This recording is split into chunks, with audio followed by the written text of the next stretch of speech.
le sacre disputé Budapest, théâtre d'un choc des dynasties naissantes. À 8 jours du coup d'envoi, l'Europe du football vibre déjà à l'unisson. La finale de la Ligue des Champions 2025 à 2026 promet d'entrer dans la légende. Le samedi 30 mai prochain, à 18h précise, le Puskás Arena de Budapest accueillera l'un des duels les plus dichotomiques de l'histoire récente de la compétition. Le Paris Saint-Germain, tenant du titre étincelant, opposé à un Arsenal renaissant, fidèle à sa philosophie de conquête patiente. La Hongrie inscrit ainsi son nom dans le grand livre du football continental. C'est la toute première fois que le pays accueille le sommet européen.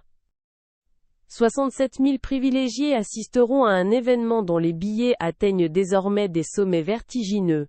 Aucune entrée ne se négocie en dessous de 5 000 € sur le marché secondaire. La saison dernière, le PSG avait écrasé l'Inter Milan 5-0 à Munich. Un score historique, le plus large jamais enregistré en finale depuis l'édition fondatrice de 1956.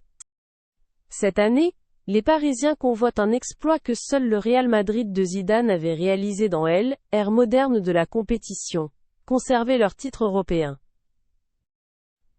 Le chemin parisien jusqu'à Budapest aura été pavé d'une intensité dramatique remarquable.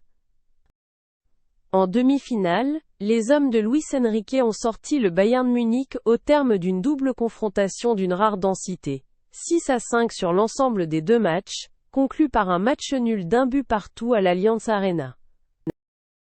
Le technicien catalan, déjà sacré avec Barcelone en 2015, vise désormais l'entrée dans le club très fermé des entraîneurs doublement vainqueurs de la C1.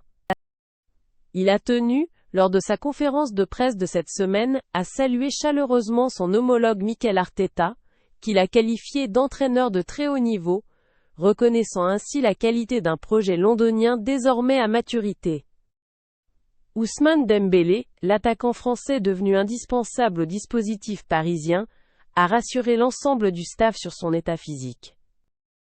L'ailier français devrait débuter le match aux côtés de ses partenaires offensifs, dans une animation que l'on attend redoutablement fluide. La pression est cependant immense.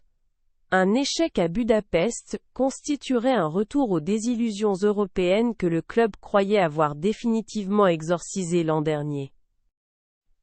De l'autre côté du terrain, Arsenal incarne une renaissance institutionnelle aussi spectaculaire qu'attendue.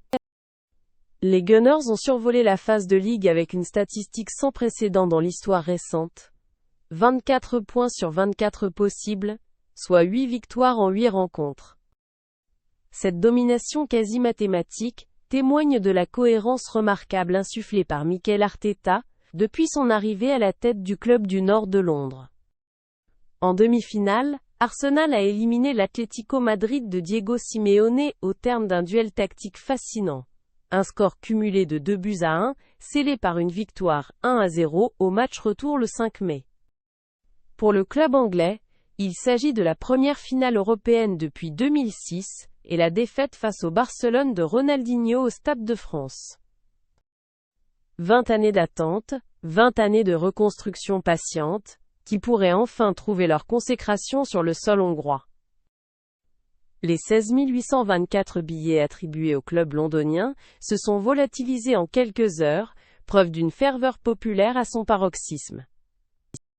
Qu'il s'agisse d'un sacre parisien historique ou d'une première européenne pour les Gunners, cette finale entrera dans les annales d'un sport qui ne cesse de réinventer ses propres mythes.